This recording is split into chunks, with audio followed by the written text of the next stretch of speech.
Episode 103 of the Wilderness Podcast is brought to you by our Patreon supporters. Support the show at patreon.com/The Wilderness Podcast. Our supporter of the week is Melton.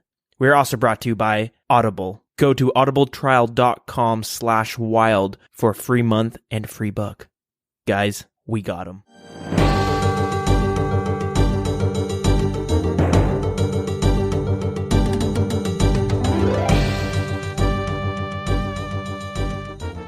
Welcome to episode 103 of the Wilderness Podcast. I'm your host, Dills, and with me, as always, is Deagin. Hey, how's it going? So, wow, what a week we have this one. First off, we have the Golden Gnome nominations for RuneFest 2018. A few of the content creators in there who have a chance of winning their Golden Gnomes. Except for us.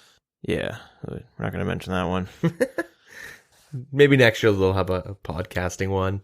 The Southern Ontario podcasters. Yeah, I guess that's it. Yeah. That's all the requirements. Anyways, Deadman Mode experience cap increases as well as a few random quality of life changes. And finally, the end of the saga is here.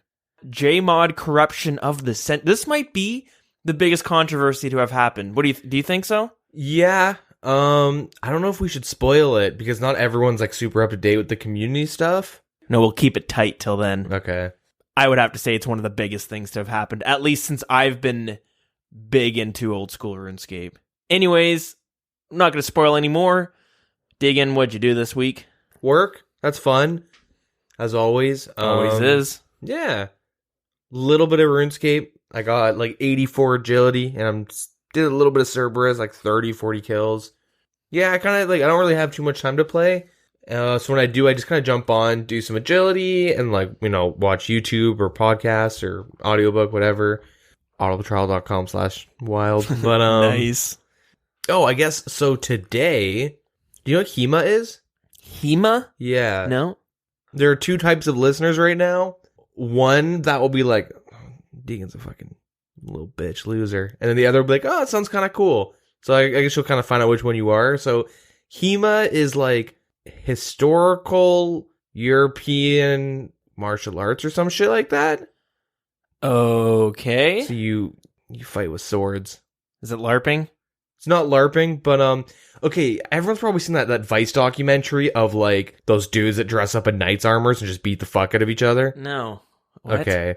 So it's not that intense, but it's you just kind of fight with swords and shit. So it's like, is it the serious version of LARPing where they make a sport out of it? It's like you take like a martial arts type of a class in terms of like how the pacing of like the 2 hours go, you know what I mean? Do a warm up, learn some shit, and like you just spar. So think of like beating the fuck out of each other in like medieval armor. Yeah. But then like fencing. You put that together. There's a term for it, and I know people who are into that. They wear the full metal gear, so the full armor with swords and whatnot. And if you call it LARPing, they don't like it. Think of like fencing gear, kind of. You know fencing gear? Yeah. Chest stuff, helmet you can't stab through. But then you use like long swords and fucking sabers and spears and shit. Okay. So I was like kind of bored yesterday. And I'm like, you know what? All I do...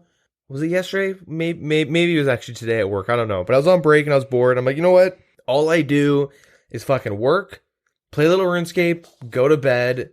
And like, it's to the point now where like, I don't even know what day it is. You know what I mean? When I was working construction, you'd lose track. You'd be like, it feels like a Monday through Thursday all feel the same. Well, the main thing is like, I work 6 days a week and I get either a Tuesday, Wednesday, or a Thursday off. It's kind of random. And like, that's it. I get one day off into the middle of the... And so it's like, it's Sunday, but it feels like a Wednesday, you know? Okay. So you want to spend your time off sword fighting? Just doing something. Doing something fucking random. How historical are we talking? Are we talking cannons and stuff? No, like medieval shit. Like, so I wanted to like do some sort of like club type shit, like some sort of social activity. Okay. And like, I did martial arts for a bit. I'm like, that was fun, but it's expensive. It can be. I mean, I know we signed up for one. It was $8 a class. What a deal. Yeah, I guess. I mean, it can get pretty expensive, but It can be. I know I was paying for some Brazilian jiu-jitsu, and it was $150 a month. yeah, like, it gets pretty expensive, especially like if there's any big names. And then like rock climbing and ranch like that, like I've done most of it, and it's like, yeah, it's fun, but so I want to try something new, and I was like, you know what? This is so fucking like out of the ordinary that it's either gonna be really fun or awful. Anyway, so I started like looking around, and there's one that's decently close. Really? So I called them. It's like 30 minutes away. So I called them, and they're like, yeah, there's 2 slots left. So then me and I guess our roommate, because he was like kind of interested in it, our buddy / roommate was like, yeah, I'm down. So we just kind of went and reserved them. Wow, totally left me out of the historical European martial arts. Yeah, I guess. Oh, man, I'm going to show up on a horse and just deck you guys. Yeah. The only thing is that there's only 2 spots left, but so here's the thing, because you need like swords and shit, right? And we were looking You them need up. to bring your own swords. Some do, but this one you don't. Okay, I was going to say. Which is why the group size is like really small. It's 7. People? 7 people, not including instructors. Why is it? Where's my slot then? Shouldn't there be 8? 2v2s? Or 1v1s?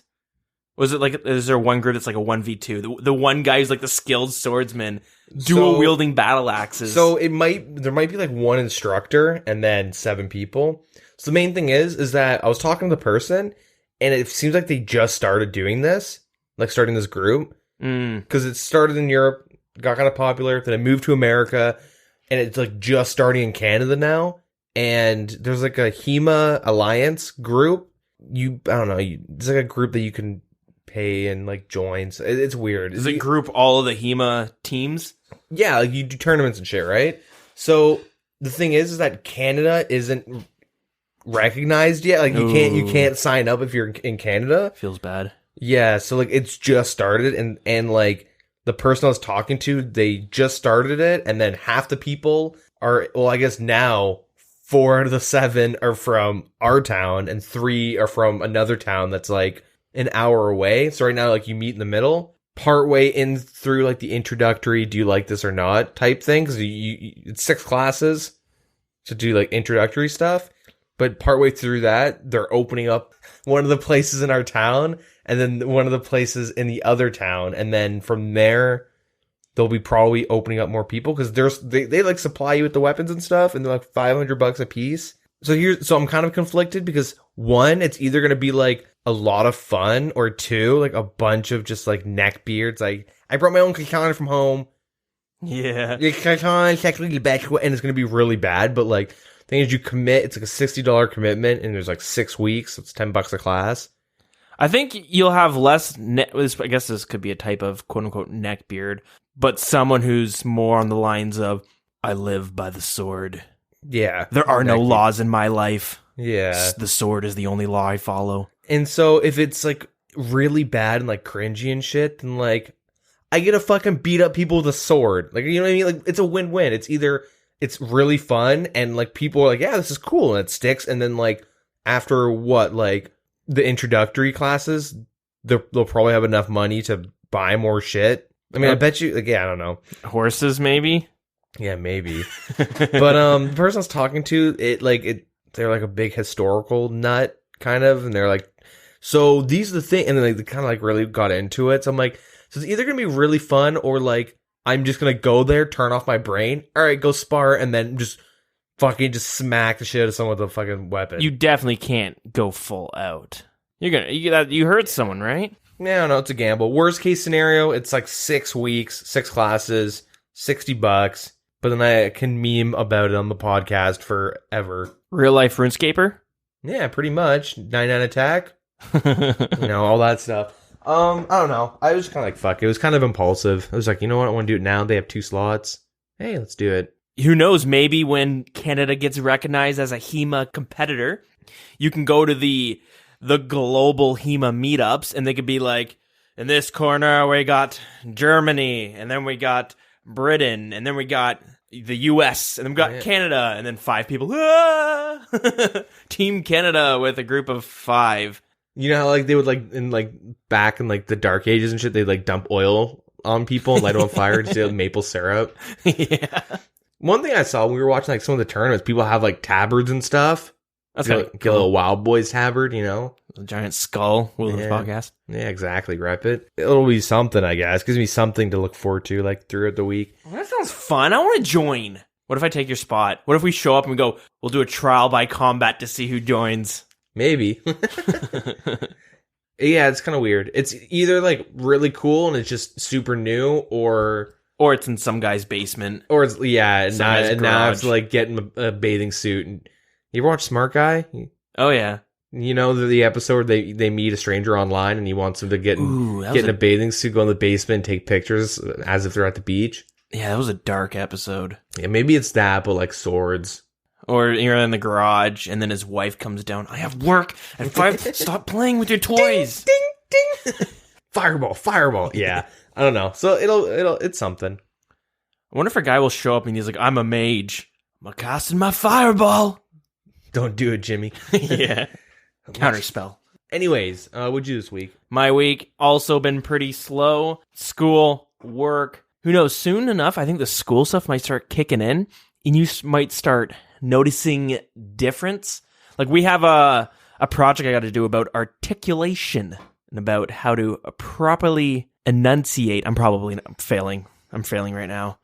But anyways, not super important. On the topic of medieval fighting, though, that reminded me when I tried to get into LARPing. Tried and failed, I should say. Did you go to a LARP class? No. Not class, or meetup. Close. It's very close to joining. So this is going back a couple of years.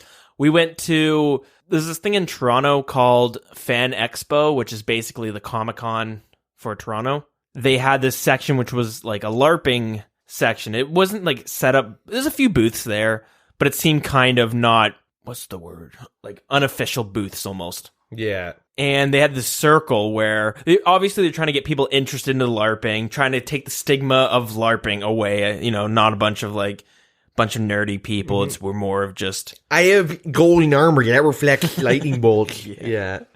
Give me 7 dexterity. Yeah. But they had these foam weapons, and there's a giant circle of people who are watching, and basically you could go and say, I want to try it next. They let you choose from, you know, dual short sword and a shield, a 2-handed sword. It might have been like a battle axe. Anyways, they're all like really like foamy, but enough so that you could get a nice thud if you hit someone. Yeah, I remember I tried it and I grabbed, I forget what I grabbed, probably like not dual swords. I think I grabbed a sword and shield. And I was facing this like... Was he a unit? Like Jack show? No, like big boy. No, this guy was like the opposite. Like he was like kind of short, little scrawny, but he was fit. Okay. And he grabbed the dual swords and completely messed me up. Like I'm talking, he would jump, spin, slash me midair, and I'm sitting there just with my shield out being like, oh god, I don't know what to do. But it was pretty fun. Afterwards, I went and grabbed a pamphlet. I'm like, I definitely want to try this. This is kind of cool. That was decently fun. I went home, did some research, found a LARPing group, but it was not what I had tried. It was like post-apocalypse LARPing, where this was a zombie role-playing. And I read the write-up, and it sounded pretty awesome. The more I looked into it, not so good. So get your own armor and stuff, which was like protective chest plate for dirt you'd use for dirt biking, which is like just hard plastic. Then you'd use Nerf guns to shoot. And so I started looking up at Nerf guns, and there's a whole community that goes into modding Nerf guns. And it's kind of sweet. Some of the Nerf guns, they're not the ones that I played with when I was a kid. These are high tech, and they seem decent. And they have, you know, with Amazon, you can just order gas-powered shit. Yeah. I guess, but you can order a ton of the Nerf pellets, and a lot of them are biodegradable, so you don't got to worry about picking them all up afterwards, apparently. I started talking to this guy, and he was telling me about it. Basically, you went to this guy's farm, and you'd spend the whole weekend there. You would meet up with your group. There'd be select people who are zombies, and if you got bit, you would turn into a zombie. You would do it for the whole weekend, and you would camp out there, which also meant you needed people to stand guard at nighttime in case you got attacked. Sounds pretty cool, right? Yeah. So I'm like, that's legit. Okay, cool. And I started asking him questions, and then they were telling me about So in LARPing, live action role playing, but there was a hidden G in that acronym for this group. So it was more role playing game. You start off at level 1, which means I could only walk. I can't run. I can only walk. I go, okay, that's less realistic than I was hoping. And then I started looking into it, and then the zombies have levels, and they can walk. And to bite it, anyways, they show me this tutorial video that they shot, which was like, this is our commercial that we're going to send to people to get them interested. It looks so bad. The zombies would like walk super slow. They had a stick that they'd poke you with and be like, bit you there, bit you there. Like, I was imagining people were going to get, I guess I was picturing actual actors doing this. Yeah. You had zombies instead of people going, I'm coming after you. I'm going to get you. Oh, you bit me, John. Silly goose, you're now a zombie. And it turned out not as fun. It looked a lot cringer than I had hoped. Anyways, that's my LARPing story. Why am I talking about LARPing right now? Well, not much really went on RuneScape this week. I did a lot of AFKing stuff, the odd PVMing, as always.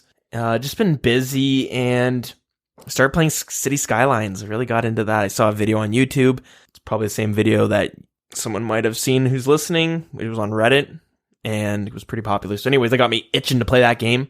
So I've been playing that a little bit, and just busy with school. A lot of work going on. My week in a nutshell. Anyways, let's hop into it. All right, so to start off this week's news, I guess, is RuneFest 2018, the Golden Gnome Nominations. Yeah, that's right. I think it was last week or the week before we mentioned kind of the categories that they would have and how you can nominate them. But now we have the exact people who got nominated, and Jagex felt were the top contenders for each category. And I think the way they're doing it is not through votes, but Jagex themselves will review the content creators and decide for themselves who they deem the winner. Yeah. Which might be the best way of doing it. This way, it's not just one guy able, the most popular, right? It's hard to say, right? I mean, if Jagex is the amount that I make fun of Jagex and shit on them, I don't, and if they ever listen to anything of related to this podcast, they're not gonna like us because I just make fun of them the whole time. Should we make the best OSRS podcast? I really hate those guys. I really don't want to give them a trophy. Yeah. Anyways, we'll start it off. So they have RuneScape and OSRS category, like RS3 and OSRS. But yeah, so the video awards. So for RS3 Video of the Year, there's Makeru RS for the Solok guide. I think we talked about Solok a bit when he came out. Yeah, it was kind of a cool boss. So his guide, there's the next nominee is RS Will Miss It, and it's the Completionist Heist. Tacky Macky, How to Get Back into RS3. The Real Scapers with a Z. Cowhide, Vance Joy RuneScape song parody. All right. And then for old school, we have the OSRS Video of the Year, which is Guns Chili, the Hardcore Iron Man episode 0. Jakeysaurus, Taking a New Bossing. KemQ, Reborn from the Ashes, the 19 Combat Fire Cape. Tanzu RS and Virtuoso, the old school biggest challenge. And then there's that was involving a lot of players. C Engineer, Madaiza, Soup, Guns Chili, Manked, Ian Spam, DVS, and Jack. Yeah. You had a chance to check out any of these videos? Yeah, the Taking a New Bossing is kind of cool. Is it what you think it is? Yeah, he finds a noob, takes some bossing. Okay. KemQ's, I really like. I really like KemQ's content. He puts a lot of effort into editing, and he does a really good job with it. And this one I really enjoyed. I really like this video. Tanzu RS and Virtuoso, if you guys don't know them, they're mainly buddies that just do challenges against each other. And this one, I don't think this might be where people group up and they try and make as much money in the wilderness. I might be getting that confused with another one, but next week we'll come back with the videos when we actually watch them and go through them. On to the next category, the best RS3 video makers is Grim Dutch, Protox Gaming, Ravlar RS, and Tacky Macky. And then for OSRS, the best new, I should have put that in there because I guess they have a new category just so it's not the same people over and over again. Yeah, it gives them a chance where the young bloods. You Yeah, know? if you're a new channel, this is a great way for it to grow. Yep. Yeah, but yeah, so the best new OSRS video makers are Caveman Only, or these are the nominations, sorry. Caveman Only, Bitter, KempQ, and Shaperka. Or Shaperka, however you want to say that. I think it's Shaperka. Whatever. Yeah, I mean, I've seen some videos from all these guys. Caveman Only he's an Iron Man only in caves. Yeah, I remember when a user on the subreddit who was doing one beaver fact a day until he got the beaver pet. This guy came along and did his caveman. Yeah, it's like one fun fact about caves that you might not have known. And there's a lot of cool stuff that I didn't realize. But yeah, his progress, it's really just weird because best in slot stuff is dragon chain body type shit, you know? Yeah, there's another Iron Man who's Kree'arra only. Mm-hmm. I remember seeing some of his progress stuff. I don't know if he does YouTube videos. He might. I think he does now. Yeah, okay. But his best gear, it's like full obsidian. Bunch of the obsidian armors. Like, that's a cool one. You know what I mean? You have a lot of content to work with. Mm-hmm. I don't know if you can ever do Slayer. No. Don't think so? No Slayer, I don't think you can do farming. Because there's no Taskmaster. Oh, well, no, that's a lie. There's Duradel, but I'm wondering if you need a certain Slayer level to actually use them for the first time. It's just combat, I'm pretty sure. 110 combat. But the problem is you get a Slayer task that's not on the island as like your first 10. Yeah, you're fucked. Yeah, it's time to remake. Bitter, is this the guy who does In Dead for a Pet? No, that is Guns Chili. Okay, I don't know if, like, I think that's a really cool series. I don't know why that isn't, I think he won last year. Oh, did he? I think so, yeah. Damn, I didn't know he's going on for this long. That's cool, though. Bitter, I know he's, like, I started watching him through, like, the past weeks, the tournament Deadman Mode stuff. I've just watched his recent Deadman Mode content. KempQ, like I said, I think he's pretty dope. Has, like, a lot of really cool ideas. He's got, like, a 10 HP Iron Man that he PKs with and all this stuff. And then Shaperka or whatever. Shaperka. Whatever. I don't know what they do. The only reason I'm aware of her is because I would watch some of Guns Chili's videos, and I think he's friends with her. Like, they do bossing together. Okay. Yeah, she did Fashionscape competition. Okay. That's how I know of her. It was, like, through Twitter and shit. Cool. But yeah. Anyways, moving on. So the best RS3 video maker. Guides for us all. Makeru RS, Mr. Adelaide RS, and the RS guy. A lot of RSs in there. I can dig it. Yeah. The best OSRS video maker. You got Framed, Slayer Music 1, Tanzu RS, and Virtuoso. Or Virtuoso? I want to say Virtuoso. So Sounds better. I'm adding an extra vowel. Yeah, and Torvesta. So I'm trying to think if there's anyone that I think deserves a spot on there. A friend? Yeah. Now, I don't want to get into some debate on who do you think should win, da-da-da-da-da. Do you think Slayer Music deserves a spot on there? He makes a lot of questing guides, and they're good questing guides. Well, in my opinion, though, but they're helpful. Yeah, mic quality's kind of low. Like there's not too much editing. Well, there's none. Well, like minor. Like it's just him running the quest. Yeah, I feel like it's more of like a shout out to the community. Yeah, maybe just having your name on here will have people checking out who you are, right? Yeah, I'm just biased. I don't know if KempQ won like last year or something. I'm not too sure. I totally don't remember. But I just think that out of everyone, he puts the most effort into editing in terms of like, you don't fucking hear a fire alarm. Ironic that I'm saying this because at my old place I had a fire.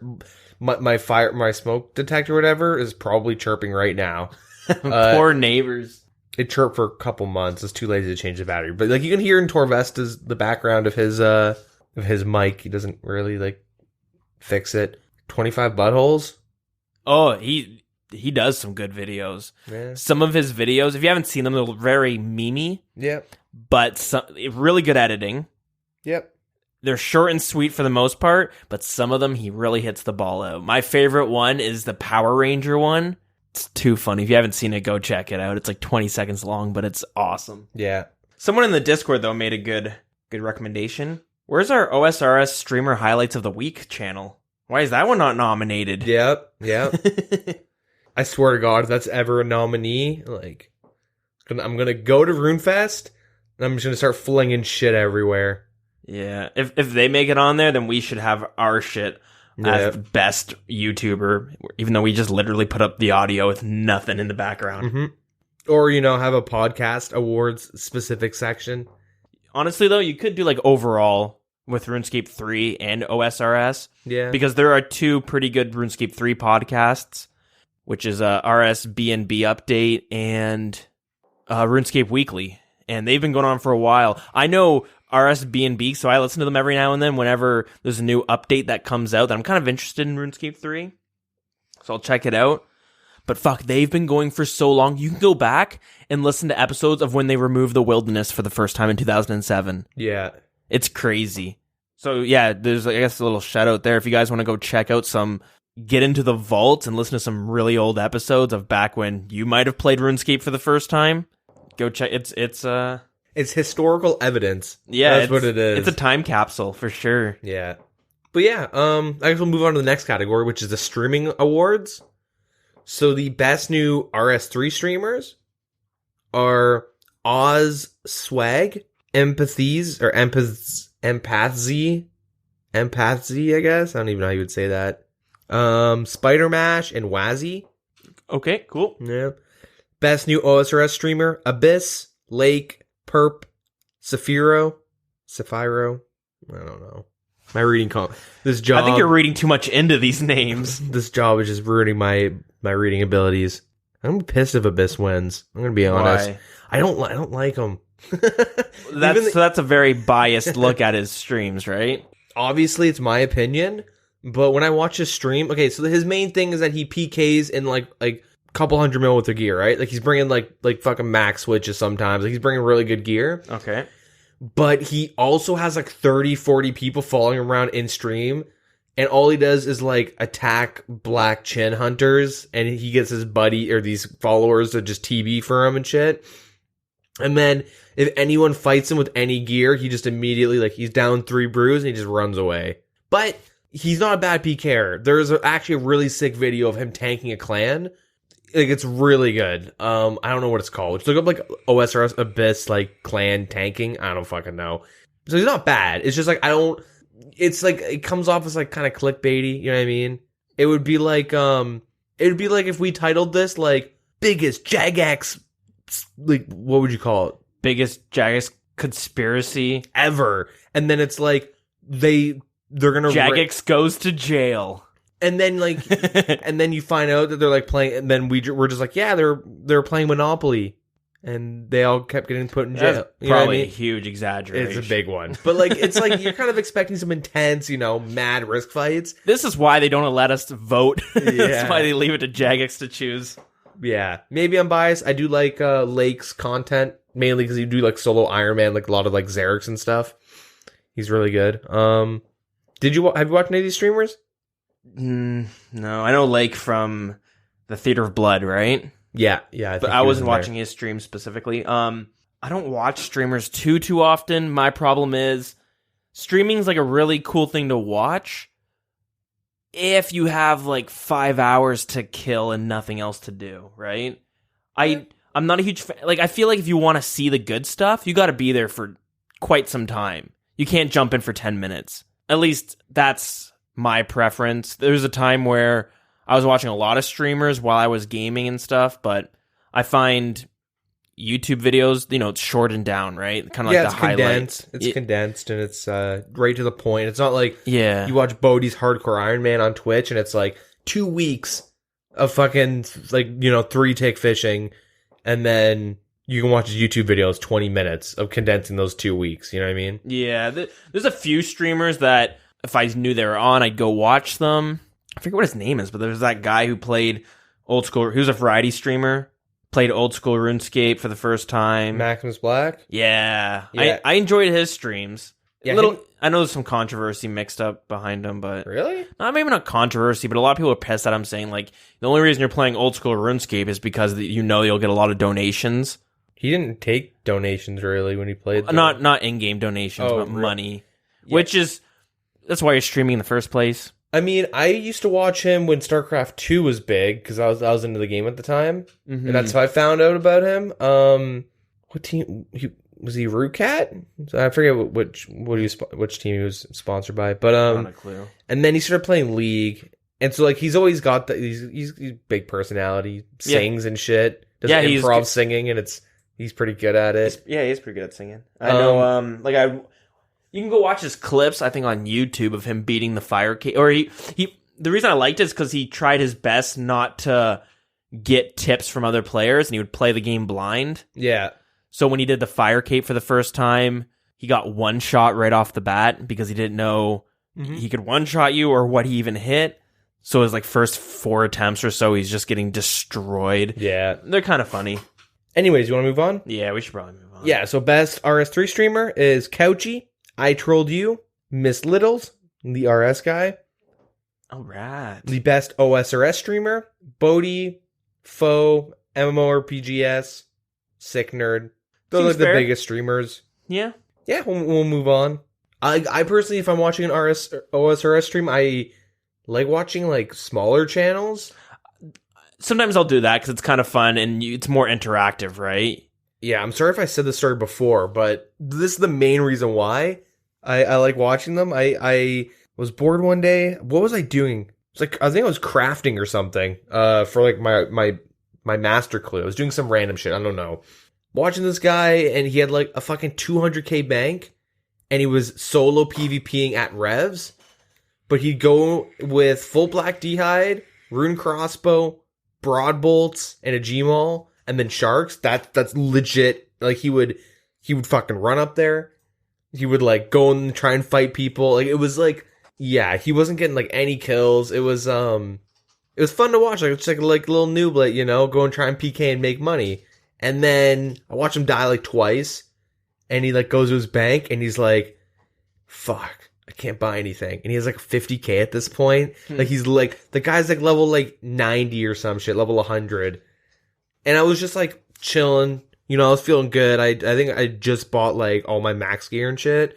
So I had some money, and I was like, you know what? And I went and bought him 10 or so proper PK sets. And, hooked him up, and he was super thankful, and he's didn't even know anyone was watching, to be honest. I'm like, yeah, dude, fucking go PK some people. Gave him some Dragonstone bolts, told him what to do. And then he went out and literally got 2 back-to-back kills in one trip. Oh, nice. And he was super excited. I'm like, that's what I like to see. You know what I mean? A guy genuinely just playing RS, just streaming and shit. And then he's like, oh, someone's watching. Oh, dude, I don't want to take this. Okay, cool, thanks, man. And then him going out, and you watch him get kills now. It's the more wholesome side of Twitch. It's just you can't talk to Bodhi. Yeah. I mean, you can't even read chat. It's just memes and shit and fucking emotes. I don't know. It's nice to watch the little guys, chat with them, say some shit. I got one guy to smoke 8 bongs in 10 minutes. He was his title was tell me to smoke weed or some shit like that. And I was like, yo, smack a bong. And he goes and smokes one. And I'm like, do another. And he's just dude, I'm fucking down. He just, I just got him to in between his PK trips, sit there and smoke a bunch of weed. And I'm like, this is way too funny. Can you smoke weed on... If it's legal in your state or province or country. So you can smoke weed on stream, yeah. And it's like drinking. You can drink drink on stream? Yeah, you can't be I'll drink with, take a shot with donations, and so you can't do that. I thought you could drink off stream, but you could be drunk. Okay. No, you can drink on. You just can't do What's smoking cigarettes? Oh yeah, Son and Old School, baby. He's banned for saying the N-word though. Oh, okay. That guy used to fucking pound beer. I have some gifs on my computer of him chugging brewskis on stream. Miss that guy. Anyways, yeah, we'll move on though. Yeah. Art awards. So best artist creation, we have Beats by Tickle. It's the Rune Stape for best artistic creation. So we made that specifically for this nomination. Basically. Oh, okay. Haiti Atisudo? Okay. Deadman Mode. Vicky Ligt. L-I-G-T. Saradom and Godsword. Zahar. Neve. Striked out. Literally any other piece of work. Yeah, if you're If you're a big memer, you go on the subreddit, that'll make a lot of sense. You'll be no stranger to the Neve content. Yeah, there's a weird... This guy created like a weird influx of like Rule 34, like hentai, or not hentai. Is it considered hentai? That's what I don't understand. Is any... cartoon porn of RuneScape? Yeah. There was a lack of, let's be real. We obviously need more. Okay, maybe there was a lack of it, but it's not like it did not exist. But now, he did some lewd picture of Neve, and now we're here. It was a suggestive picture at first. And it quickly went from, like, Neve to the baguette sandwich lady to, like, the milk lady. To literally any female in old school RuneScape. Yeah, but it was weird. But yeah, anyways, best artist, Dagna, Glassite, Legend Arts, and Zahar. Okay. I feel like Legend Arts should win this because of all the merch and shit that they make. Oh, that's... Yeah, Legend Art does the keychains and the pins. What a creative person. Yeah. I know his photos pretty well because I have a lot of his stuff as my wallpaper. Yeah. Well, I used to on my computer. Like, Zahar does some good pictures, but I'm not trying to downplay his work. They're really good, but I feel like even with like Dagna, I don't know if you've seen it, but they're very epic photos. Yeah, so the criticism I see with Zahar is that it's aesthetically, like, it looks good, it's good art, but it's not hard. It's like it takes talent. Of course. Yeah. When I say hard, sorry, it's not like I don't know, like how would you just like it's not as detailed as the there's other no ones. complex detailing. Like his art style itself, like his specific way of like drawing is like that's like my shit. Yeah, it does look really good. It's so I like it. Legend Art's just dope as fuck. I honestly don't know the other two. I've never seen Dagna this. does one similar to Legend Arts where it has like a whole scene kind of played out. I have some pulled up here if you want to look. Yeah, make that shit full screen. Oh yeah. This isn't old. Anyways, yeah, it's like RS3 stuff. Yeah, it can't all be old school, sadly. Who was the person that did that iconic 1v1 in the wilderness, the old school where it's like the guy at the AGS about to spec, and then the dude? I think it was Legend Arts. That was Legend Arts. The Serp Helm and shit. Is the Serp Helm like Warhammer? I think you had it as your desktop for a little bit. This one here. Yeah. Yeah. That is Legend Arts. It's very cool. Yeah, it was my background for a while. I want to say hyper detailed. I don't know. It's like a very detailed. It's really nice. The guy in like typical strength PK, like Zerker gear, I guess. Yeah. Gonna go AGS spec some like dude with like maybe like Infernal Cape and shit on. I don't know. Fire I don't cape. know why I'm trying to describe what the art looks like. We tried every time and fail. So let's move on. So the winners will be announced on the day, and there'll be additional awards for cosplay for most creative and best, and the community categories. So make sure to tune into the stream if you're not attending in person. They have a RuneFest 2018 iOS and Android app. Gives you everything you need to know about the actual event itself. So download that if you choose to. But yeah, moving on to some RuneScape related, old school related shit, I guess, right? Deadman Mode, yeah. Yeah. So, Deadman experience cap increase and the quality of life changes. There's been a large amount of feedback regarding the current experience caps in Deadman season, with the introduction of the Ancient Warriors equipment, which is, all the proposed PvP gear, and we've talked about that stuff in the past. But, and more players than, everyone's eager to head out and try it ASAP. And, so the daily experience caps this season will be increased. Typically, I think another reason for this is that... Oh, sorry, let me go into the actual numbers.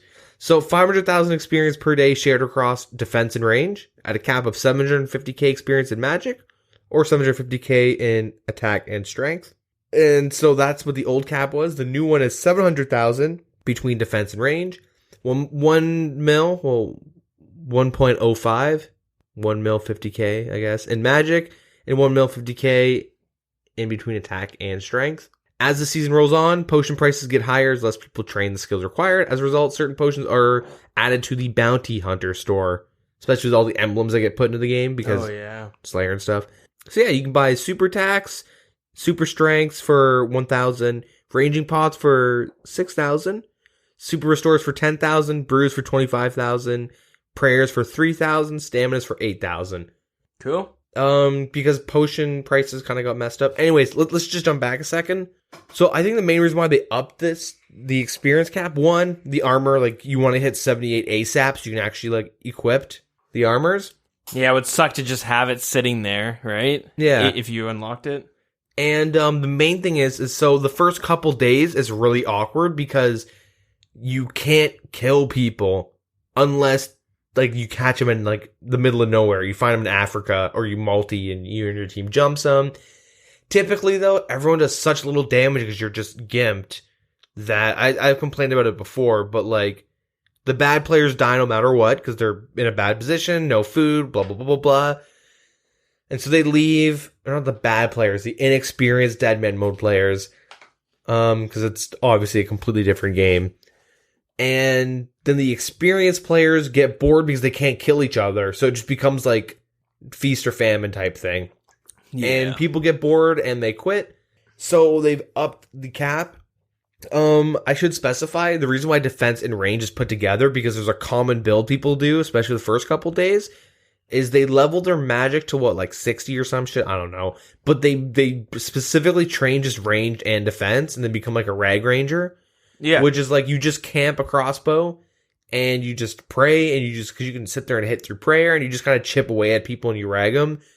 So someone jumps you can just sit there and like brew and kind of rag and chip away at them, and the fights just never go anywhere and people just kind of kill their supplies. Obviously attack and strength because, you know, they're heavily related. Yeah. But yeah, you like these changes? Yeah, I get it. They seem good. I'm not too knowledgeable about the Deadman Mode scene. I try to get in every season, but I find if you don't have a lot of time every day, it's kind of demotivating.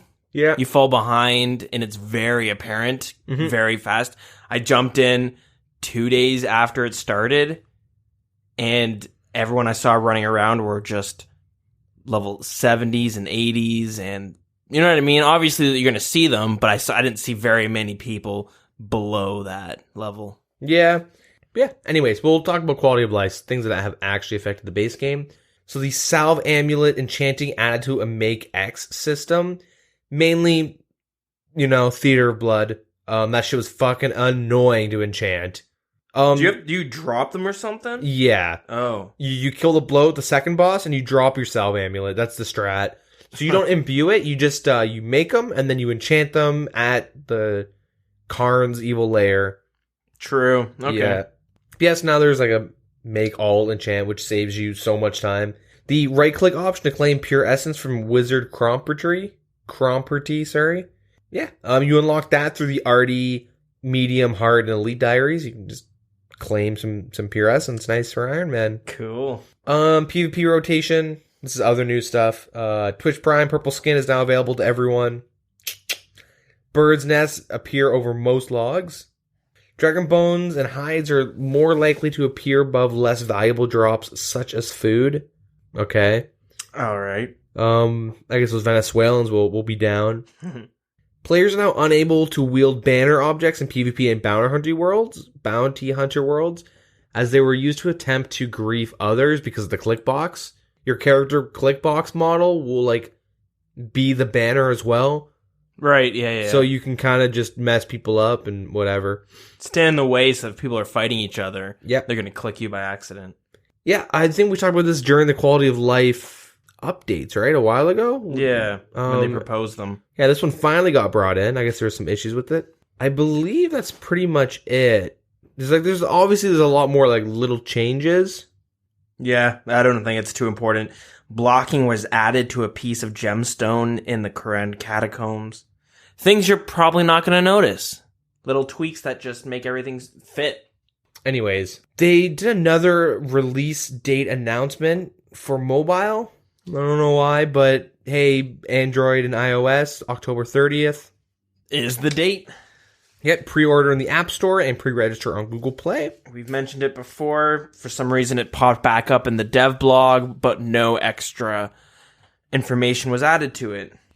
Which means, is it time? It is time to actually get to the, I guess, the juicy bit of what happened this week in terms of news Yeah, news. It's an end of a saga for us over here. Feels like it's a season finale. It's like it's the end of an arc, but you know how I always joke and say I'm never wrong? Yeah. Well, I'm never wrong. I'm always right. So here we go, guys. All right? This is like in Dragon Ball Z when they finally kill Frieza after the 30th time, and you're sitting there being like, okay, they killed the big bad boss. Now what? One popped up later on. That might happen in the future, but for now, this is our Frieza. Well, actually, technically, this is the other big bad boss. This is true. Is it Infinity? Mod Reach. Mod Reach. Okay. Right. Anyway, so clearly with that, there is a old school RuneScape scandal, I guess. I don't know if we talked a little bit. I don't think we did when there was other thing. Anyways, whatever. Mod Reach? No, with this. So let's quickly go back and we'll start with the origin of the JMOD The Saga. masterminds, the Saga. The Saga. Wait, we gotta... So there's Reach, allegedly Infinity. Well, a lot of evidence, but he wasn't... Whatever. And then now this new guy, which we'll talk about in a second, but there's three of them so far. We gotta give them a nickname. Are they the true Wild Boys? They're pretty wild. This is some wild shit. Anyways, it doesn't matter. If you have a good nickname, hit us up. Let us steal that shit. We gotta give these boys a nickname. So Mod Infinity, there's some controversy in the past where he had banned players from clan chats for... He would show up in a clan chat and then ban people talking if they were being even the most little bit offensive. If not banned, they would mute them. Even though... Or he just didn't like them. Yeah, but that's basically what it was. Even though clan chats, for the most part, are like tight-knit groups, right? Yeah. So obviously you talking in that clan chat might be a bit different than how you would talk to a random person on RuneScape, right? Might be a bit more offensive, but it's all banter.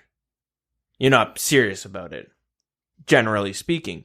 No. So with Mod Infinity, he not only messing with clans, but there's a lot of evidence that he had real world traded. Thing with evidence on RuneScape, it's never concrete, so always take it with a grain of salt.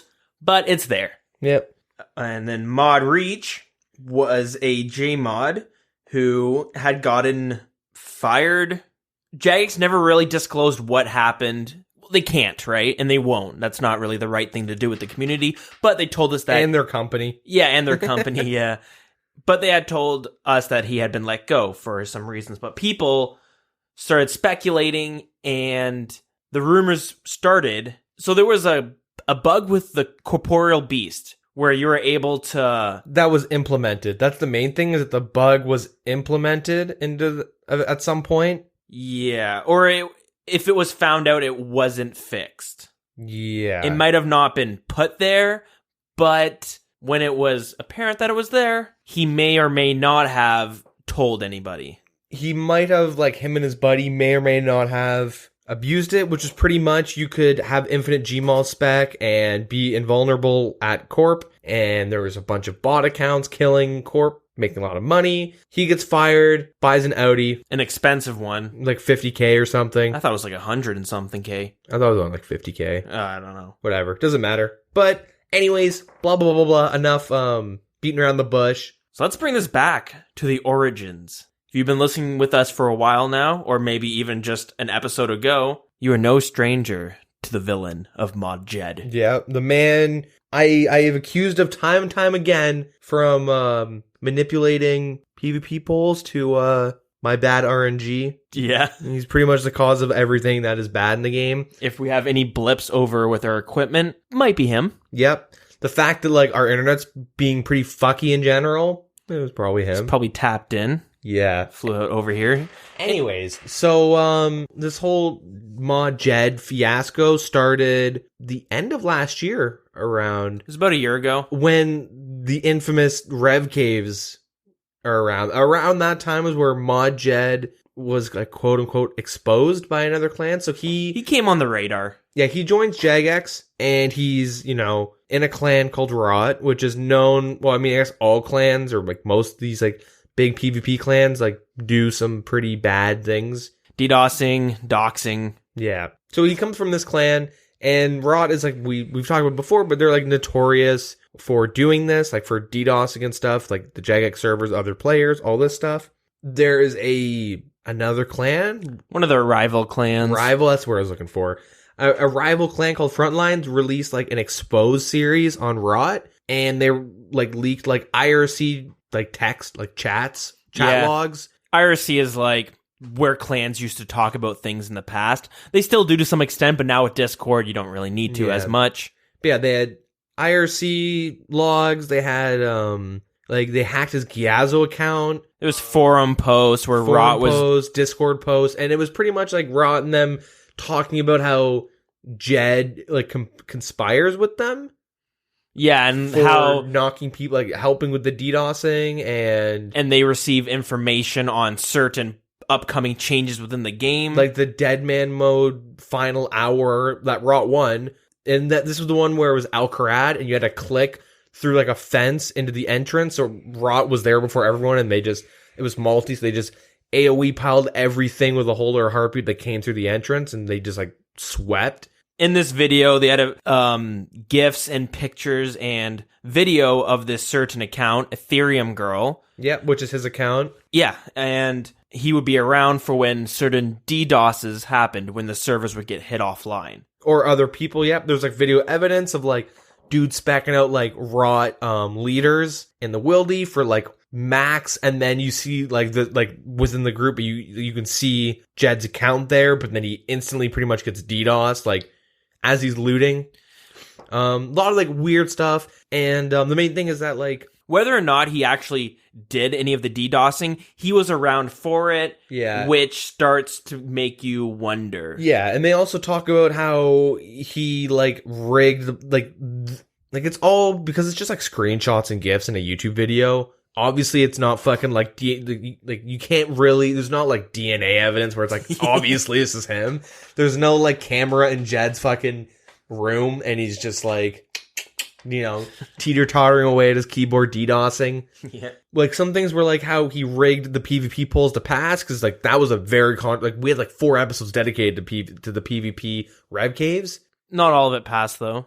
Not all of it passed. No, but the main thing is that like there was like within like these logs, it was Rot talking about how Jed has rigged it.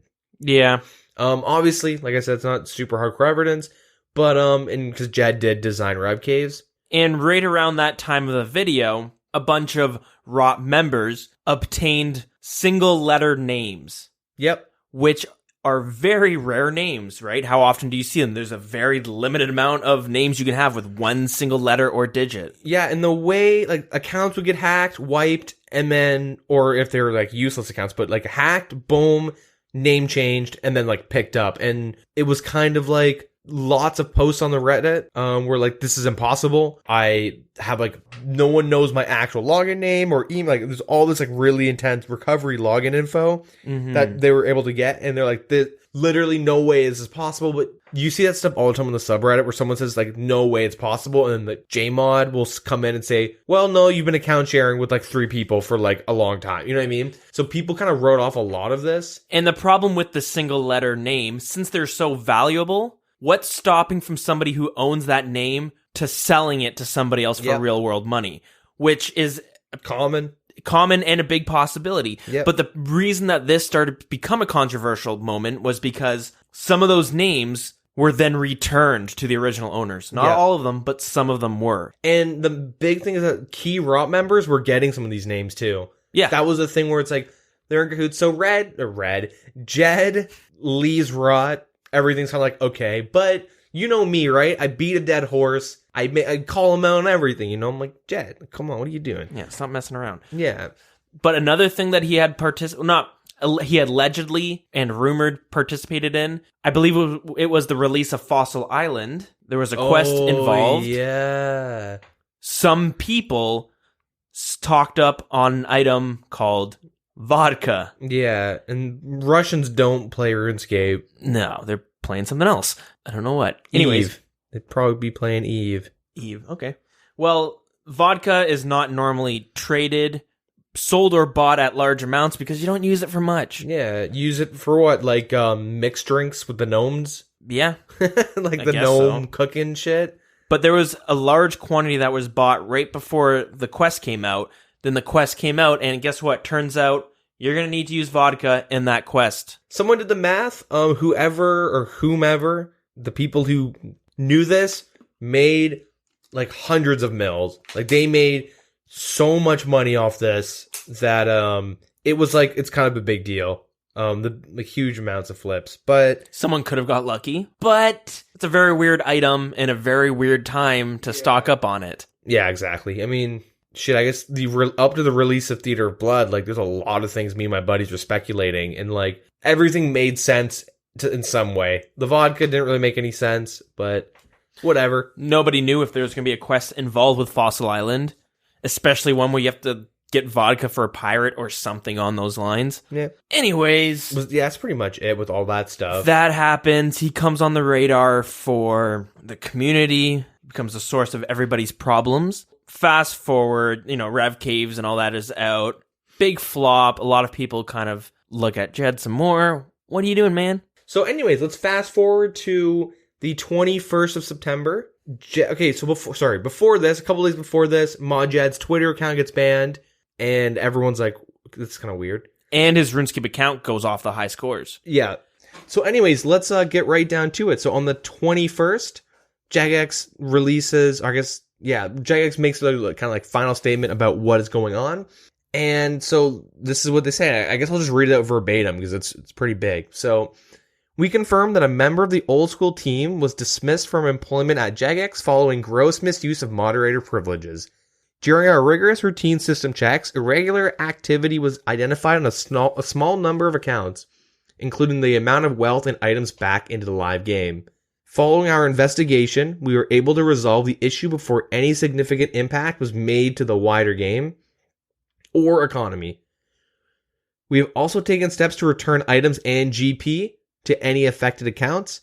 Whilst we generally do not return items or gold, we feel that given this unusual situation, we wanted to ensure no players lost out on the rogue actions of a moderator or a member of staff. We are actively working with the police regarding the incident, but given this is an ongoing legal matter, we are unable to provide further details. We pride ourselves on the passion, integrity of JMODs that work for Jagex, and we hold them to the highest standards. However, we are not afraid to take tough action and make difficult decisions if someone cannot meet those standards. We will dust ourselves off and move on. Old School's at its biggest and strongest since launch, but we still have much to do. Not at least a mobile launch, which each day gets closer. And then from the 21st, they add on, we can confirm that none of our players' banks, card detail, or card deals were compromised. We work within an industry-respected, fully compliant third-party payment processor to purposely avoid staff having access to players' full bank or card detail. Real-life bank, by the way, or card detail. This also applies when players choose to save their details at a payment stage for any future purchases. Jagex undergoes regular third-party testing to ensure we maintain the highest security standards. As always, thank you for your support, the Old School team. To summarize it, a JMOD goes rogue and they legally can't say anything because it's court of law. Like they're in a current legal battle right now. This person could see jail time. They're in hot water. These are some serious crimes. But before we do go forward, I do want to say a huge kudos to Jagex for actually making this statement. I don't really know any other company that would come out and say something like this because this all came out of left field. Yep. We make our jokes, whatever, about Jagex and the JMODs. Nobody was really stirring up anything at this time. Mm-hmm. They found this out. They said, we should make a statement. It's pretty surprising to see a company to be this transparent for no reason. They had nobody to answer to. This was just coming out and it took us by storm, right? Yeah, it came like way out of left field. I got a text from you actually. I was at work and you're like, dude, go check the subreddit. And I'm like, peek on my phone and I see like this announcement and I start like glancing. I'm like, I'm going on break. I gotta read this fucking thing. And I'm just like, no way. What the it's just out of nowhere. I was in class and some people were messaging me on Discord. So I was like, same idea. I was like, no way. This can't be happening. So it's like they legally can't say it's Mod Jed, but given like his account ban, his Twitter ban, and all this stuff, it's a safe assumption. Very safe assumption, yeah. But we can't be 100% certain. Yeah, so I guess what really went on is that it was discovered that a JMOD was helping or was one of the main causes or leads or reasons why certain high value accounts were getting hacked and losing bank. If you do frequent the subreddit, you'll see from time to time these posts come up about somebody losing billions of GP. Mm-hmm. Most of the time, it would get chalked up to, hey, either you were lazy with your security. Got fished, whatever it was, yeah. Or you real world traded. Yep. I know myself, I had seen this one dude post saying, I've been hacked for 45 bill. But his post was a little bit sketchy, where he said he had just he had no PIN on his account, on his bank. He had set it up, and it was like 2 days until it was activated, and all of his money was gone. Everybody had said either A, you real world traded it, or B, you got phished, and you're just not smart with that account. But yeah, so mainly, JMod's accused of helping players get hacked, losing names, mainly GP. Oddly enough, rival clan members would get hacked for their banks, and all their untradables would get dropped. Like actual evidence, because Jagex they would log in and get messages saying you've been this has been returned to your account, blah blah blah blah.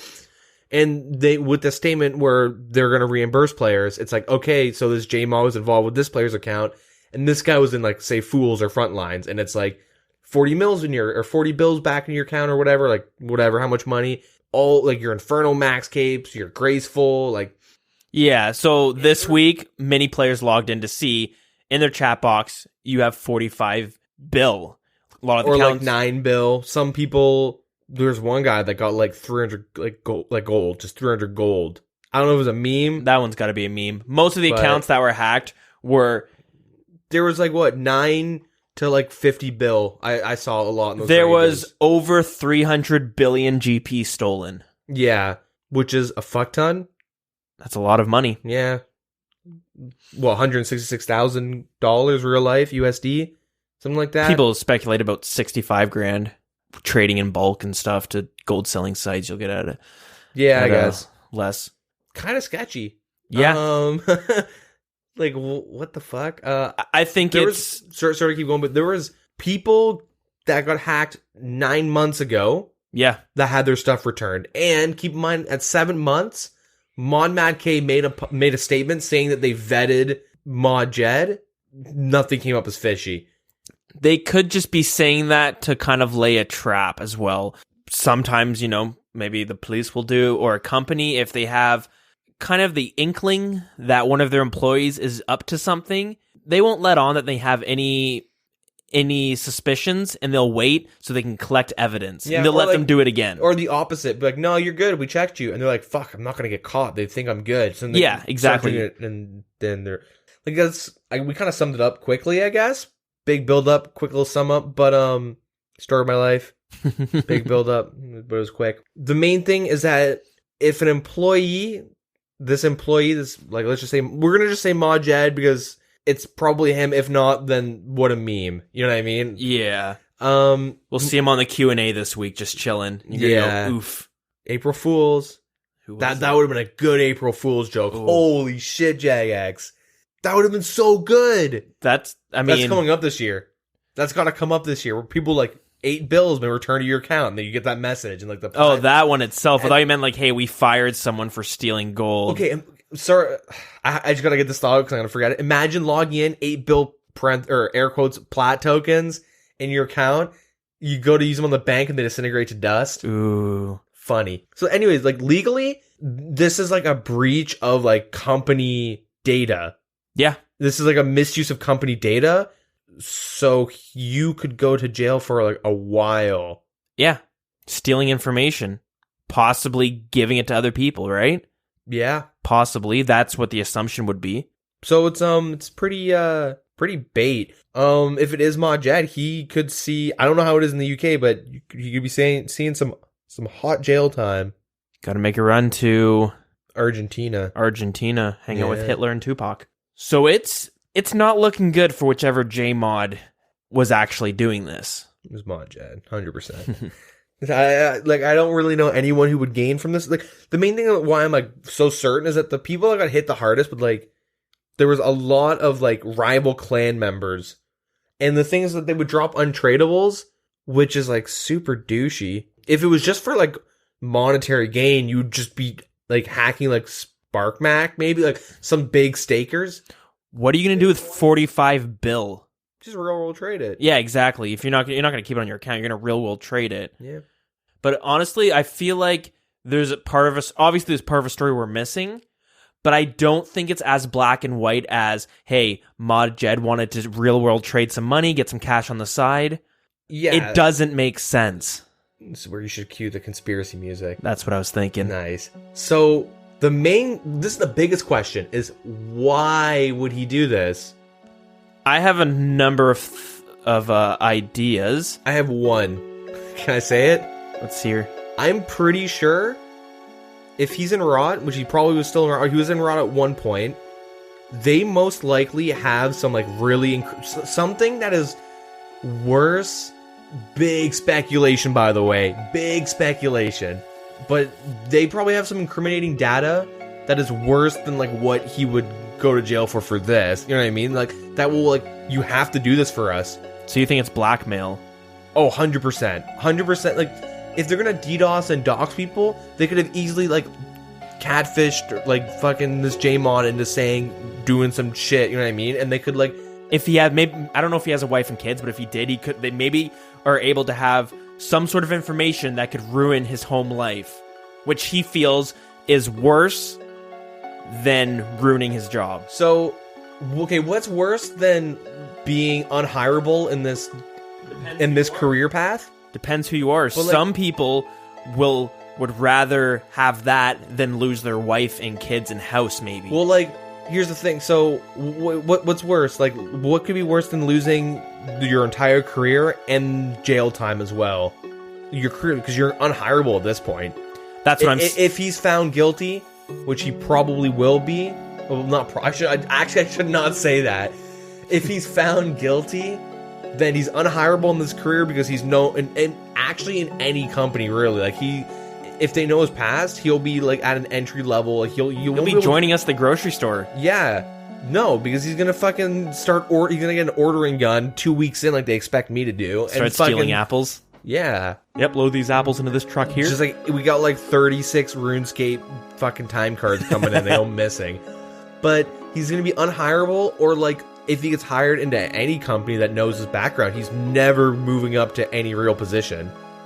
Because anything that involves any sensitive data, like no smart person would let someone who would like misuse and possibly sell data. Unless it turns to be true, he was being blackmailed.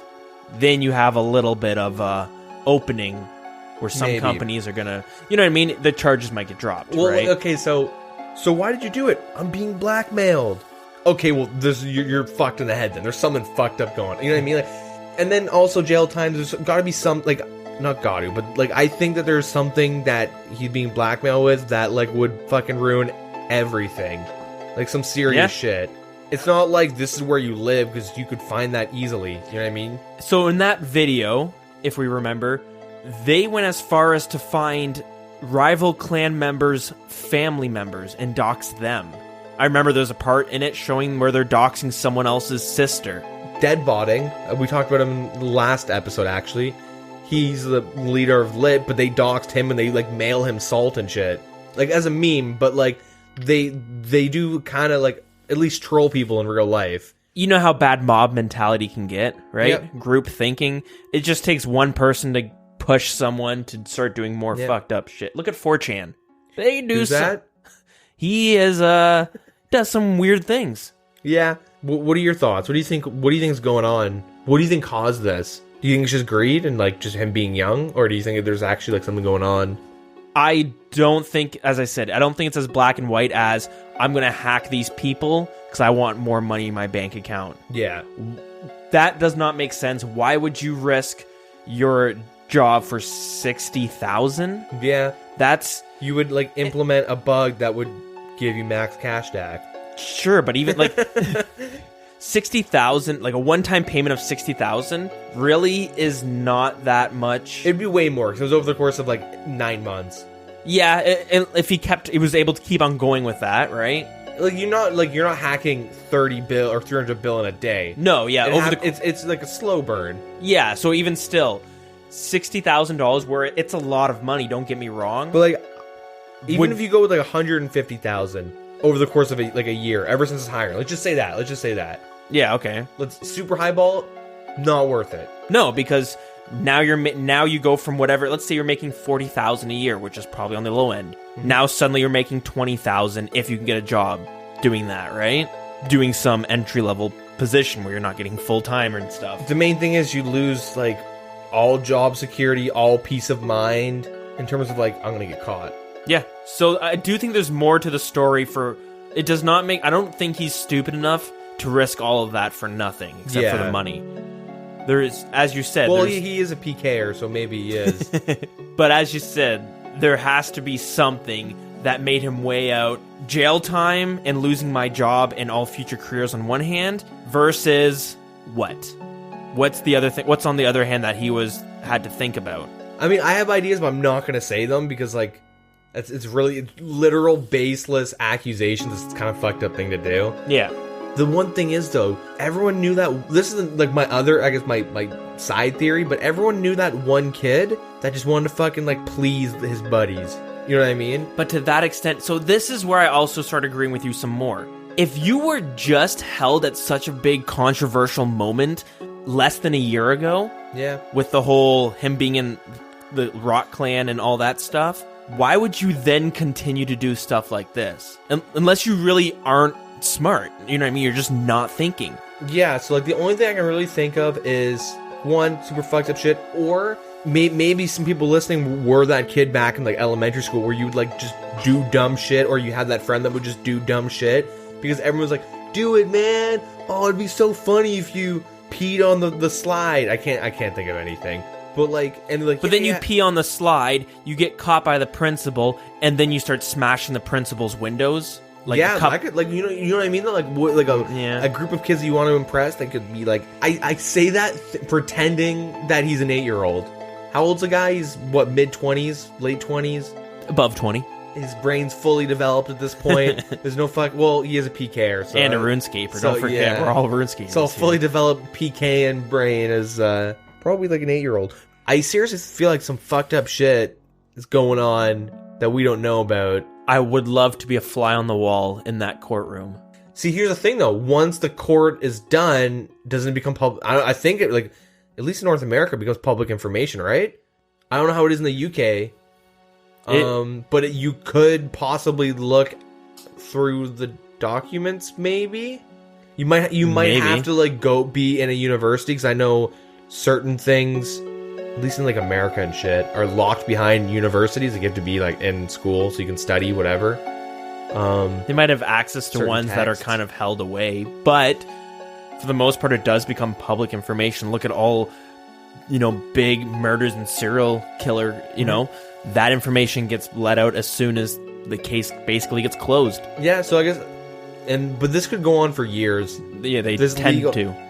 This could go on for like fucking 2, 3, 4, 5, 6, 7, 8, 9, 10, like not that long, but like a while. If they can get a good lawyer, right? Yep. If it turns out they were actually being blackmailed, it's going to be a longer trial. It'll be squirrely. So I feel like this is something. This might be just the beginning of a story. Yeah, the beginning of like the saga of this could be Frieza dying and she comes back as another form. The second form. Or like form. Cell. Like, we're gonna see Perfect Cell soon. That's the point we're at. We thought this was the Spirit Bomb. Spirit Bomb ain't killing him though. Yeah. Well, actually, what if he was like guilty and he sneaks out from jail time? The saga continues. Yeah. You find out he's like hack some more RuneScape gold. Yeah. Goes to a library. Finds some kids at the park playing on their game on their phone. Yep. Snags it. Takes the items. Him and his Rob buddies beat him up. Yeah. Take their phones and drop trade. Some wet willies and swirlies. Yeah. Because there's not like much else to go on. Like, I don't know if like there's not really many theories we could go on without like fucking grasping for straws, and like Mod Ash orchestrated this to improve his. And like you can't like whatever. That doesn't really work. But the most plausible theory is a blackmailing one, which I'm kind of has me questioning things. But you know, obviously, Rot might have kidnapped his sister and held her hostage. It could, yeah, either be some weird mob mentality thing that goes too far, or like, dude, what if like Rot is like some sort of fucking weird ass like cult? Like, you get to a point where you've been in the clan so long that you just kind of do. I mean, that's definitely not it. We're more than RuneScape players. Yeah. We're family. We're brothers. Yeah. But blood packs. The main thing to talk about is what else do these players that got hacked have to worry about? Because they've been hacked before, so if it's the JMOD himself that logs in and he isn't releasing the information, they could be okay. But if they're getting other players to hack these people and recover their accounts, their account recovery info is permanently out there. You think you might do it from jail?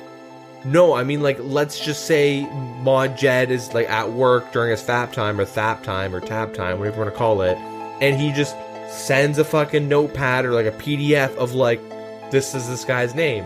Here's all his recovery details. And this is his IP. This is his ISP. Here's the thing, that information technically is out there, right? In one way or another. So these accounts could be permanently compromised unless Jagex does a sticky note like they do with Zezma and SparkMac. Like some accounts, like Bodhi, they make a little sticky note being like, don't fucking give away this info, idiot. People could try to hack them again, you know? Like, so you gotta send your driver's license over if you really want your account back. Yeah.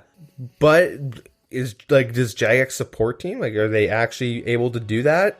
Because we still don't. One thing everyone's crying out for now is this whole thing could have been avoidable if we had a delay to remove the authenticator. Could it though? Yeah. Is it not possible to bypass that if you have the admin privileges? But then it's super obvious when it instantly get picked up. If someone said, I got hacked, and you look, and you're like, they bypass an authenticator, how did this happen? And then they would be able to find out, like, the first time it happened, they would know. But would it not alert something when 45 bill disappears from somebody's account? That's not a normal amount of gold to just disappear. Or trade over to an alt. You'd think it would flag something. But it's happened time and time again, and a lot of times, JMODs, they're like, yeah, like, you fucking roll or trade. This is hard evidence that your account sharing, roll or trade, whatever, blah, blah, blah. But when these accounts get hacked and they have, like, day one recovery info, because, like, that's, if you're going to get an account that easy, that account's always going to be compromised, but this is like a 3 or 4 day authenticator removal, and they go, someone, like, recovered your account. Then you could immediately be like, what the fuck? Take the account back, put the authenticator back on, make a post, be like, Jagex, what the fuck? Or, like, make a ticket, be like, someone just tried to hack me, remove my authenticator, it wasn't me. And it would have saved a sentencing, someone's fucking couple of years of someone's life. Possibly. I don't know, this is getting on my area of expertise, but a lot of people do cry out for that, right? Yeah, I think it's actually up to Jagex. I think they literally have to do this, where employee is found guilty for actually really, like, they don't have any other way of, like, protecting the players. We have a horrible account recovery system that you can't really change. If someone knows your day one login info, like the day the account's created, all this shit, they'll always be able to get your account back. There's no way to change it. Yeah. And if you can instantly remove an authenticator and just do whatever the fuck you want with an account, tough luck. Like, I think it's up to Jagex now to make sure that this can't happen again. Even if it's not by a JMOD, the fact that it's, you know... Yeah, it's a possibility. It's hard to say, but wow, what a week for this to happen. It feels like the end of the story, but I feel like it's the beginning of another. It's just the end of a chapter. Yeah, maybe like a couple of years from now we'll have like a bonus content of going over the entire legal documents.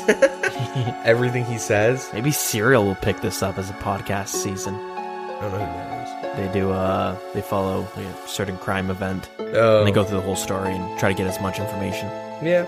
But yeah, I guess all in all, like, thankfully Jagex is transparent enough to let us know.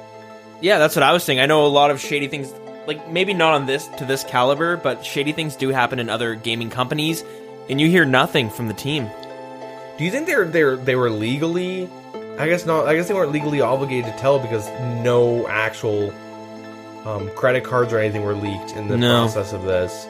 No, like, when Sony got hacked, right? Yeah. They came out and say it, gave everybody some free games. This one, yeah, they came out and said it, and then they came back and updated it a day later with the information about the credit cards being safe. So I think that just shows kind of like the type of company that Jagex is or wants to be.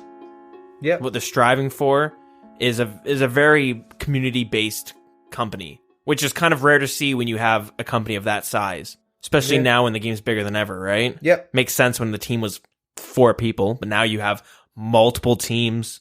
Yeah. If you guys have any theories, let us know. I'm interested to hear about it. Maybe you know more about, maybe you watch a lot of crime documentaries and you got an inkling of something else. Maybe he has a drug addiction. Yeah? I gotta like pivot the Mod Jed meme now. Do you? Because if he's in jail... Or is it stronger than ever? I mean, if he's in jail, how is he going to be fucking with our game? How does it when they lock up gang members? How does the mob boss put out hits when he's in jail? That happens all the time. Oh, dude, have you seen the interview with like some high up Mexican like gang leader? And he's in jail and he talked. Well, he left, but he talked about how people would sit down and during like visiting hours and they have a normal conversation, but the actual conversation is like, kill this guy, make a deal with these people. But it sounds like a total normal conversation. Maybe that's like what's gonna go on. Or Jed will be like, how's the front lines? I don't know. I don't know. I can't think of anything that would be relatable. Who knows? So I don't think the villainy is over. It could just begun. Not just begun. It could continue. Okay, last thing, and I guess we'll move on. Do you think that, so if it's actually Mod Jed that's being, because I mean it probably is, but they legally can't tell us. But if Mod Jed is the that's been caught doing this, the culprit, because of his relations to Rot, and if it's proven that it's like Rot members are like kind of benefiting from this or involved in this, do you think it's up to Jagex to attempt to ban the current members in Rot? Maybe not all of them. I would say just the ones involved in any sort of way. But how would you know? Well, they have all the data of them trading. You know what I mean? It's like when you wouldn't trade to your main account. No, it's but it's similar to when gold farmers or bots get banned and they're able to find out all the accounts that are linked to them. Yeah, but they could easily hack the account and just make it level 3, right? Yeah. VM, virtual machine, mask IPs. I don't think it's fair to ban every single person, because I'm sure some people just join it wanting to be part of the clan scene. Yeah.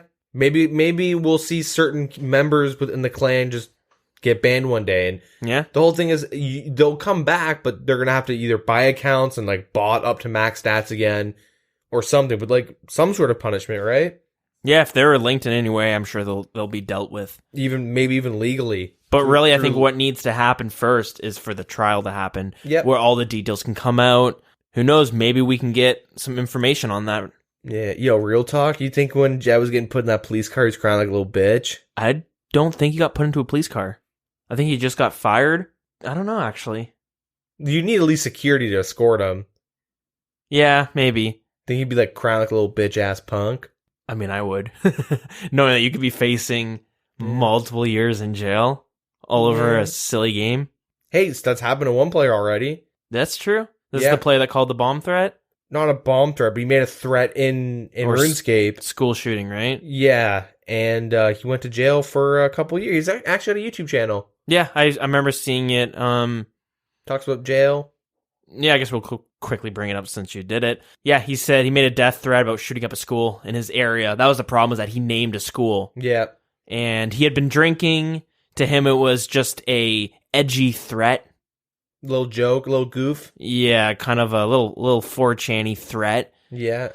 But this was right around the time during some school shootings, even though those seem to be happening all the time now. Yep. But someone had reported him, and Jagex took it very seriously, and yeah. Yeah, he went to jail for a little bit. Yeah, he was actually a Canadian boy, too. Yeah. Our CMP showed up. Put him on the old horse. Yeah, put him on the horse, roped his hands up. Tied him behind the horse, actually. And dragged him. He's not doing too well. A little excessive, but... Yeah, he was released sometime last year, I believe. Yeah. So... Anyways. Crazy stuff. Should we move on to some more positive things? Sure. Yeah. So I guess that's what's happened in the community. That was the community scuttlebutt. The end of a chapter, possibly the end of a saga. But stay tuned for more. Hopefully we can get more information if anything else happens. Mm-hmm. Anyways, that being said, let's move it on to some good old-fashioned lore.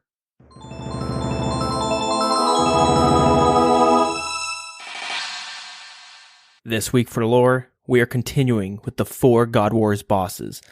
This being our 3rd installment, we will be tackling Kree'arra and the origins of the bosses and their fight for the God Sword. Kree'arra is a powerful Aviancy, which is a race of bird-like humanoids who all follow the god Armadyl. Kree'arra is a general for Armadyl and has led their armies. During the Third Age, in the middle of the God Wars, Zamorak's power had expanded greatly and was a threat to many of the gods. This caused Armadyl, Bandos, and Saradomin to agree upon a truce, even though this was not something they had wanted or planned for. But they knew if they wanted to survive in the wars, they would need to defeat Zamorak. The 3 gods then created a weapon that was so strong it had the capabilities of destroying a god. This was known as the God Sword. The God Sword was handed to a flock of Aviancies and was sent to carry it to an unknown location. While the Aviancies were on their way, they were ambushed by Zamorakian forces. This forced them to hide inside of a temple, prompting the 3 gods to send reinforcements in order to save them and the God Sword. So, Bandos sent General Grador, Saradomin sent Commander Ziliana, and Armadyl sent Kree'arra. But before the flock of Aviancies could be saved from the Zamorakian forces, General Grador decided to betray the group and fight for his own possession of the God Sword. Since the 3, which turned into just Saradomin and Armadyl, were never true allies, but only allies of circumstance, their mistrust deteriorated their peace, and soon it became an all-out battle between the 4 gods in order to obtain the God Sword. In a battle between Ziliana and Kree'arra, Kree'arra's forces lost possession of one of their most powerful weapons, the Armadyl crossbow, where Ziliana took control of it and was able to obtain for use in combat. In the midst of the battle, an unknown army attempted to cast a spell, but it had backfired and instead froze the entire cave. Fast forward to the 5th Age, in the year we currently play in, 169, tectonic movements within the wilderness caused the God Wars dungeon to crack open, unfreezing them from the spell, where the battle still continues to this day, as they are unaware that the God Wars is over, and are still fighting for control of the God Sword. A lot of this lore has been pulled from RS3, but we will be coming back to the God Sword topic to discuss the actual origins of the weapon itself in more detail. Until next week, we will talk about Ziliana and her role during the God Wars. Okay, now it's move on to another short segment where we get to sell it a little bit. Offer the Grand Exchange. We need to get some music for this. So this is a chance where we can tell you about our sponsor. Our sponsor is Audible. Go to audibletrial.com/wild where you can get a free month with a free book and see if you like it. They have a bunch of audiobooks.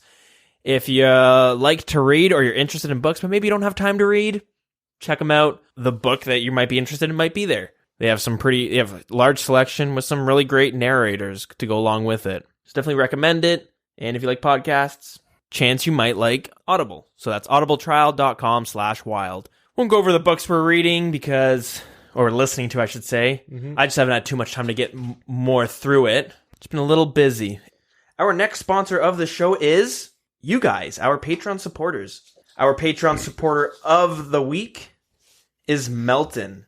So I want to thank you so much for directly helping us keep the show going without having to worry about our funding issues. You know, now that I have to work a part-time job, I don't get the most hours all the time.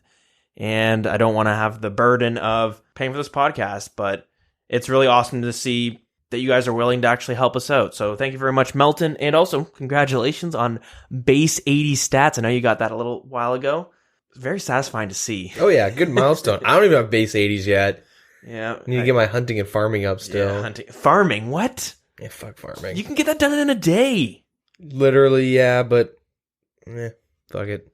But yeah, thank you very much, Melton, for supporting us.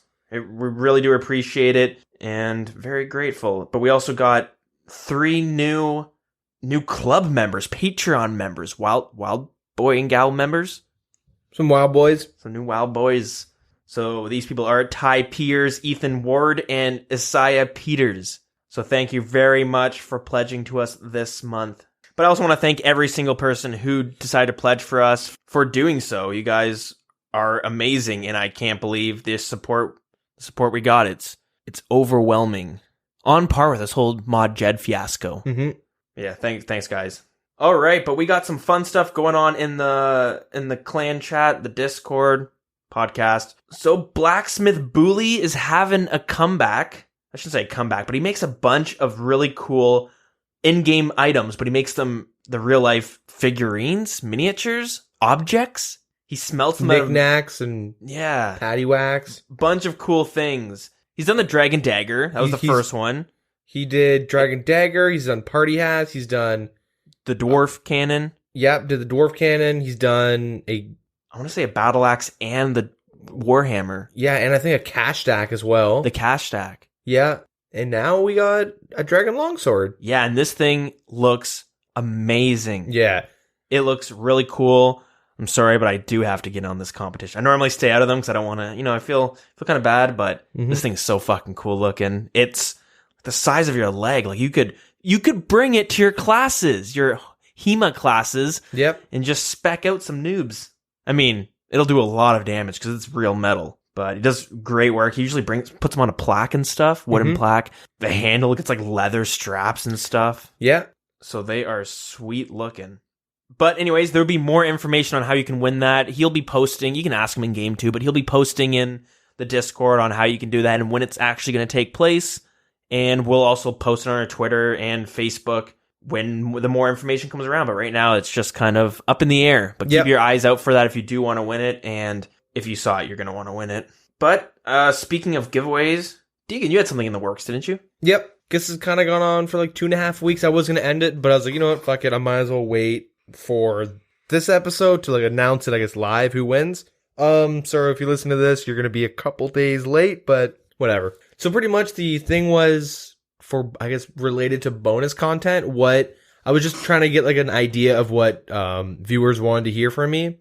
Yeah, something that we could release for like bonus content. Because like Dills has his ideas. I have mine, but I also was just curious, like, hey, what would you like to see Deagin do for bonus content? And it's something just to supplement the show. So the normal show would still go, but every now and then you might get 2 episodes in a week. Yeah. But this one would be completely different. It wouldn't be on, the way these ones go. Yep. And thankfully, because of our Patreon supporters, we were able to upgrade our servers so that we can have more space to put more content on. So I don't know if I mentioned it last episode, but it's not like whatever got the most responses I will be doing. I just wanted a basic idea. I have some ideas. I'm laying down like... It's like a think tank. Brainstorm some ideas, and then you can kind of see what appeals to you. Well, my thing is I already had a bunch of ideas, but it was like, typically I'll think of something and think it's way better than it actually is. And then I'll start working on it and be like, this is shit. Like on my hard, like one of my hard drives on my PC is just like, there's like 30 fucking RuneScape related videos that are like, mostly done, and then I go and like watch them and I'm like, this is so fucking bad. Let me just abandon this. But so I'm like laying down, I guess, the groundwork for like a script for one of them. The whole thing was just like a 1-question survey, and it was like, what would you like to see? For me, there was a couple like I guess I'll read off what the questions or what the answers you could do, I guess. I don't know, the suggestions. So there was some of the things that you could like answer, I guess, or one-on-one type interview format, similar to what Dills is going to be doing. The next one would be a breakdown of skills and training methods, and then another one would be like a YouTube related content, because our YouTube doesn't really get much love. It's just audio of our podcast. Yeah. And then the other one was looking at certain aspects of the game, and then like kind of like old school RS3 and just general MMOs, but obviously it'd be related to like old school, but comparisons and all that. Similar to like what my soapbox would be at the beginning if you listen to the early episodes. Deagin's Corner, I think we called it. Or the hot topic. Yeah, so it wouldn't be as bitchy. It'd be like a lot more formal and like... scripted. Yeah, right? So I'd go with like a basic idea, and then I would dive into it and see how it like affects blah, blah, blah, blah, whatever. And then it was other, and then if you chose other, you could just say whatever you wanted, put in your RS name, boom, you're entered to win 10 mil. So out of all those... the most common I got, and keep in mind, like I went through like everyone who responded to make sure no one was trying to pull the wool over my eyes and like put in peer names and stuff. Mod Jed the polls. Yeah. You know, so I went through, and if there was any of that stuff, I made sure to, I went through all the accounts, and you know, some names I knew. So I'm like, okay, I know these people. I don't know these guys. Let me go look through their accounts. Oh, okay, found their Twitters. Okay. You know, did my investigation to make sure no one was fudging the numbers. Yes, the most common one was the breakdowns of skills and training methods. So I guess that got actually 47%. 18% was that's the next one, was like a one-on-one type interview format. 13% just YouTube related content. And then yeah, like everything else was small because there's like a lot of others and whatnot. Anyways, enough babbling. So no 75%. Looks like you can't do any of them. Yeah, that sucks. Thanks, guys. We tried. Anyways, yeah. So what I've done is with the list of all the accounts, I like numbered them, plugged the numbers into like random.org, and then just whatever number comes up to that person. I felt like that was like the fairest way. I don't know, I could have done like a hat draw, but it's a lot of names to write out. Yeah, my pen. I will be like, I don't even know what this name is. I fucked it up. Just my handwriting. Why did I so handwrite all of them? Yeah. Anyway, so I guess drum roll, but the winner of 10 mil is Deagin. No, it's actually Penance Hunt. So congratulations. Oh, nice. Yeah, congrats. I see him chilling in the CC. So that's nice. That's awesome. Congrats. Yo, just to piss some of you guys off, Razorwire was 19, Penance Hunt was number 20. Oof.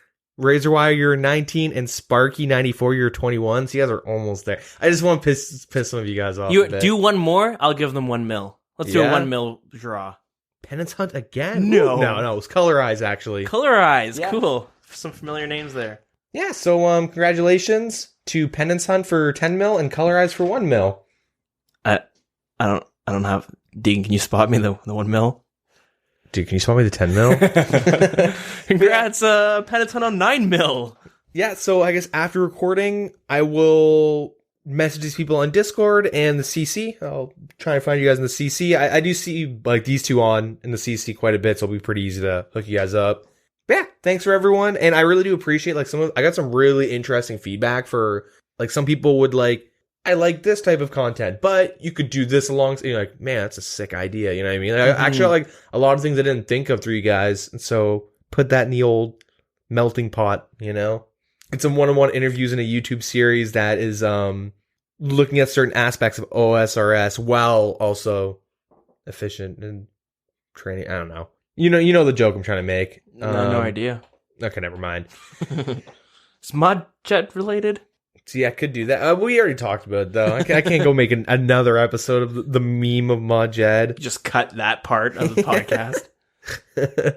Wow, I didn't realize how lazy it was going to be. Yeah. You go through old episodes and just cut parts where you talked about wood cutting and stuff. But then everyone realizes that I don't know how to like do any audio engineering, so you just like, yeah, so this is the story of Mod Jet, and it's just like awful audio quality. Hear like people in the background. I'm actually outside. You can hear like the neighbors and shit barbecuing.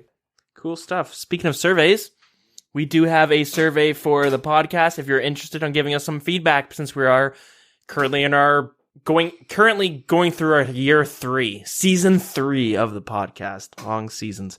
If you want to give us feedback on things you like, things you don't like, things you'd like to see, all that good stuff, and just tell us ways we can improve, you can do that. Unfortunately, no money tied with that one. I have 1 mil, so it's gone now. Mm-hmm. But yeah, just something if you want to take time out to help us out. There's a link to the Google survey. Twitter, Facebook, and Discord, or you can just message me and I can get you it as well, because it might get lost in the post traffic. Mm-hmm. Anyways, if you're wondering, whoa, I don't know what your Twitter and all that stuff is, well, great, now I can tell you right now. Our Twitter is @TheWildernessRS. Our Facebook is facebook.com/TheWildernessPodcast. We also have a Facebook group now, which makes it a little bit easier to share things and have a discussion. Find the link because it's like a bunch of numbers and I'm not going to list it off because no one's going to... They teach us in radio, you never put the phone number and stuff like that in an ad because nobody memorizes it. Unless you got a catchy jingle. Isn't it like the memory chunks? People can remember like up to 7 things at a time in a chunk. maybe. It's just more like you're in the car. You're not going to remember like 742-368-1740. 69,420. 69,420. 73. That RuneScape even there. Oh, yeah. And then our in-game clan chat is WildCC. Our email is thewilderness.podcast@gmail.com. And our Discord link, also a bunch of letters and numbers. But you can find that link on Twitter, Facebook, or message us in game, and we can get you a link so you can join and come hang out. All right. So I forgot to pull a song of the week for this one. So we're going to do the song Tempest, because I think it's a really well done track. But I hope we haven't done it already. I can't remember. So if we have, I apologize. Send us in a request, though, so we can switch things up. Anyways, Tempest track is a music track that is unlocked during the fight with the grotesque guardians who are found on the Slayer Tower's rooftop. In order to access the roof, players must obtain a brittle key from gargoyles while assign them for a Slayer task. This song was composed by Ashleigh Bridges, so Mod Ash himself did this one. Yeah, so that's it. Enjoy the song, and I hope you enjoyed the show and the ending of a chapter. Yeah. For the Saga of Mod Jed. Alright, guys. Meme's dead, but I am always right, and that meme's still alive. Yeah, okay. Nah. We can roll with it. Yeah, I guess. Till next week. Jet on. Can we do that? Is that a... Let's scape. How about something like that? I think we've done that before, yeah. Gamers, at your mark. Or at your mark, get set, game. RuneScape Unite. Scapers Unite. Can we make mod... Rock, scapers, scissors. Okay. Anyways, have a good one. Let's get out of here. Bye-bye.